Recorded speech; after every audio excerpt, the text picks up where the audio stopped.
മോനെന്തെങ്കിലും ബുദ്ധിമുട്ട് വല്ലതും ഉണ്ടോ? തൊലിക്കാൻ ഇത്തിരി ബുദ്ധിമുട്ടുണ്ട്.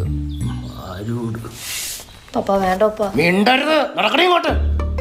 മോനെ വളർത്തുമ്പോ മര്യാദക്ക് വളർത്തിക്കോണം. അതിനിത് മോനല്ലേ? എന്റെ മോളെ കാര്യമല്ല, തന്റെ മോന്റെ കാര്യം. പഴം വിഴുങ്ങി എന്തോടാ കേൾക്കുന്നത്? സത്യമായിട്ട് ഞാൻ ഒന്നും ചെയ്തില്ല അച്ഛാ. ദാണ്ടെ പഴം പോലും തൊലിക്കറിയാതെ ചെറുക്കനെ പറ്റി വേണ്ടാനും പറയരുത്. യവനല്ല ഇവൻ. തൂക്കി ഇങ്ങ് വേടാ. എന്താ അച്ഛാ, ഏതാ ഈ സ്ത്രീയും പുരുഷനും? നിനക്കറിയത്തില്ലടാ അവളാ? ചേട്ടന്റെ മോള നല്ല രസമുണ്ട്. ഇവനെ നീ വിളിക്കുന്ന പേരെന്തുവായിരുന്നടി? ലുട്ടു. ഒരു ലുട്ടാപ്പി. ഈ ലുട്ടാപ്പി ഇന്നലെ എന്റെ വീട്ടിന്റെ മതില് ചാടി. രാത്രി പുറത്തിറങ്ങി പെടുക്കാൻ മടി കാരണം കട്ടിലിൽ പെടുക്കുന്നവനാണ് അവൻ. ഇന്നലെ കൂടെ നിന്റെ അണ്ടർവെയർ ഞാനാ കഴിയത്. അതെ. ഇവൻ പിന്നെ ഇടാത്തോണ്ട് കുഴപ്പമില്ല. അതെ, ഇത് ഇവിടെ വെച്ച് നിർത്തിക്കോ. അതെ, ഇവര് അമ്മ ഇഷ്ടത്തിലാണെങ്കിൽ ഞാൻ ഇത് നടത്തി കൊടുക്കും. മോനെ, ഇത് നടത്തി കൊടുത്തിട്ടെ നിന്റെ അമ്മാച്ചൻ ചെലവിന് കൊടുക്കൂടാ. അച്ഛന് പെൻഷൻ ഉണ്ടല്ലോ. എന്തായത്? അന്തി ചുംബ